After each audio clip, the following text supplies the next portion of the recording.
বিসমিল্লাহির রহমানির রহিম। তেল পড়া, পানি পড়া, বাসকের পাতার রস খাওয়া, রহিম চাচার ঝাড়া, ঢোলের মতো তাবিজ, এটা বেটার ট্রিটমেন্টের কোনো বিকল্প হতে পারে না। তা গত 54 বছরে ব্রিটিশ সৃষ্ট ঔপনিবেশিক শিক্ষার মাধ্যমে এদেশটাকে পঙ্গুত্ব বরণ করানোর জন্য যা করার তা করা হয়েছে, অর্থাৎ দেশের উন্নয়ন করার জন্য যা করা দরকার তার সর্বোচ্চ 5% করা হয়েছে। আমরা পাকিস্তানের সাথে ছিলাম, ইন্ডিয়া আমাদের ক্লোজ প্রতিবেশী। শিক্ষায় তারা যথেষ্ট টাকা ইনভেস্ট করে মেধাবীদের শিক্ষা এনে আধুনিক এয়ার ডিফেন্স সিস্টেম তৈরি করেছে, ব্যালিস্টিক ক্ষেপণাস্ত্র তৈরি করেছে, পারমাণবিক অস্ত্র তৈরি করেছে। তারা বিজ্ঞানে অনেক উন্নতি করেছে।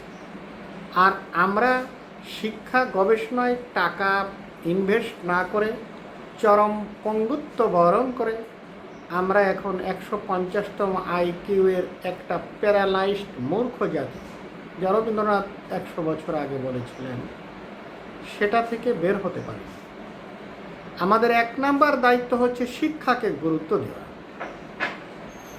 আমরা এখনও দেখি মাধ্যমিকের 97% বেসরকারি। অর্থাৎ আমাদের 1 নাম্বার দায়িত্ব, যদি আমরা দেশের উন্নতি করতে চাই তাহলে শিক্ষায় গবেষণায় 1 নম্বরে গুরুত্ব দিতে হবে। জনগণকে দক্ষ করতে হবে, সব থেকে মেধাবীদের শিক্ষায় আনতে হবে।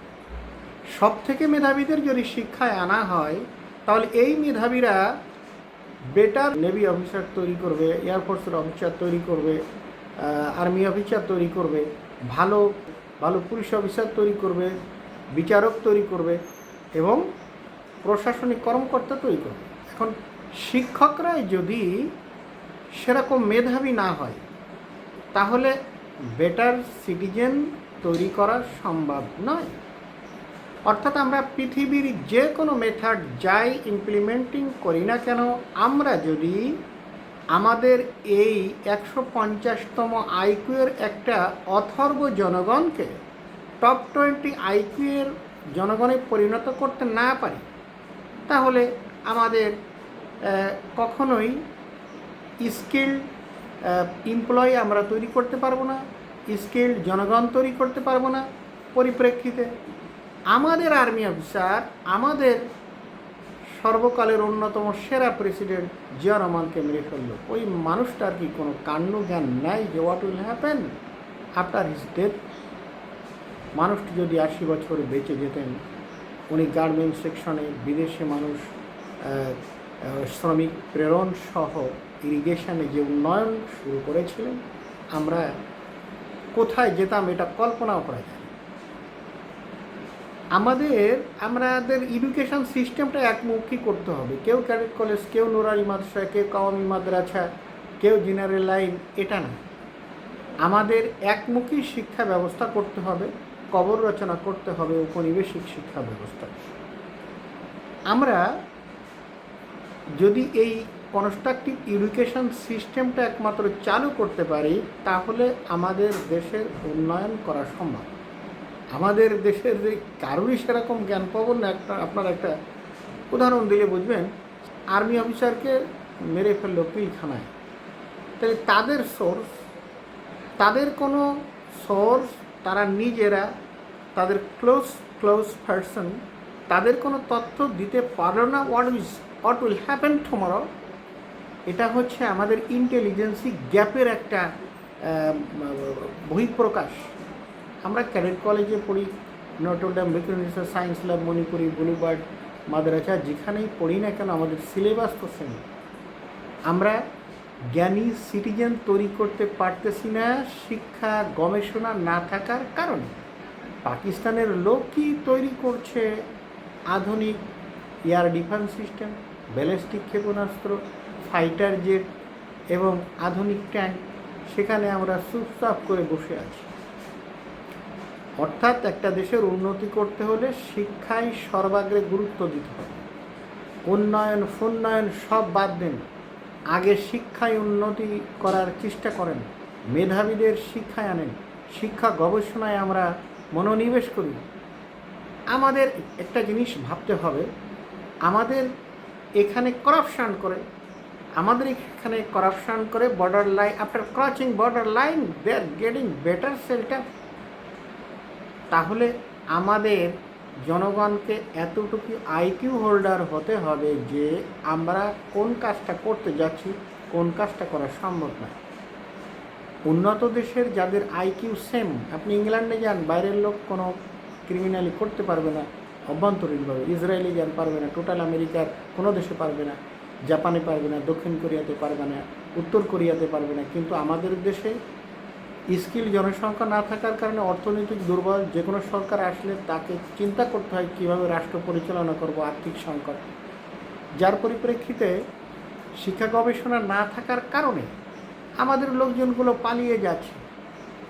আমরা আমাদের বড় বড় অফিসার, তাদের যে জ্ঞান পবনের যে পরিধি, এটা সোপর বিশ্ব ব্যবস্থার প্রেক্ষাপটে খুবই দুর্বল, যার পরিপ্রেক্ষিতে দক্ষ জনসংখ্যা হলে অর্থনৈতিক অবস্থা ভালো হবে, আমাদের ডিফেন্সটা আমরা আরও অনেক আধুনিক করতে পারবো। আমাদের যে ভৌগোলিক অবস্থান, আমরা বাইরের থেকে সহযোগিতা পাই না, অসহযোগিতা পাই, নেশা দ্রব্য পাই। এবং আমাদেরকে মনে রাখতে হবে অবশ্যই আমাদের প্রতিরক্ষাটাকে আধুনিক করতে হবে। এই জন্য কে কী দিল, আজ যে আর্মসটা আধুনিক, আগামীকাল সেই আর্মসটা হয়ে যাবে ব্যাকডেটেড, যার পরিপ্রেক্ষিতে দক্ষ জনসংখ্যার মাধ্যমে নিজেদের কারিগরি সহযোগিতায় ইরানের মতো আমাদেরকে নিজেরা তৈরি করতে হবে আমাদের প্রতিরক্ষা ব্যবস্থা। সেক্ষেত্রে আমাদের সহযোগিতা করার জন্য অনেক মানুষ রয়েছে। সর্বোপরি একটা কথা, এই যে দেশের কবে আমরা মারা যাব বয়স হয়েছে, একটা কথা মনে করিয়ে দিতে চাই, যদি দেশের কোনো উন্নতি করতে চাই শিক্ষার মাধ্যমে করতে হবে। বাঙালি জাতি গত 54 বছর শিক্ষা গবেষণাকে বাদ দিয়ে উন্নয়ন করার যে তাবিজ কবজ, এইগুলা বাসকের পাতা, তেল পড়া, পানি পড়ার যে একটা সিস্টেম তারা ফলো করেছে, আমরা এগোতে পারি না। একজন জ্ঞানী মানুষ টোটাল পৃথিবীটাকে চেঞ্জ করতে পারে। পাকিস্তানের আব্দুল কাদের খানের কথা আপনারা চিন্তা করেন, 100 কোটি বেশি শক্তিশালী মানুষের থেকে তার থিওরিটা অনেক শক্তিশালী। এই জন্য আমরা শিক্ষা গবেষণায় মনোনিবেশ করতে হবে, সব থেকে টপারদের শিক্ষায় আনতে হবে। আমাদের দেশের দুইটা লোককে ইন্টারন্যাশনালি চীনে, দ্যাট ইজ প্রফেসর ইউনুস এবং জগদীশচন্দ্র বসু, দুজনই শিক্ষক ছিলেন। শিক্ষা গবেষণায় তারা মনোনিবেশ করেছেন, তারা ওয়ার্ল্ড ফেমাস হয়েছেন, দুনিয়া যতদিন থাকবে তাদেরকে মানুষ চিনবে। কিন্তু ওনারা যদি আর্মি অফিসার হতেন, সেনাপ্রধান হতেন, ওনারা যদি রাষ্ট্রদূত হতেন, ওনারা যদি বিশাল একটা আমলা হতেন, ক্যাবিনেট সেক্রেটারি হতেন, ওনাদের কেউ চিনত না, ওনাদের মেধাটা প্রকাশ করার মতো কোনো সোর্স থাকতো না।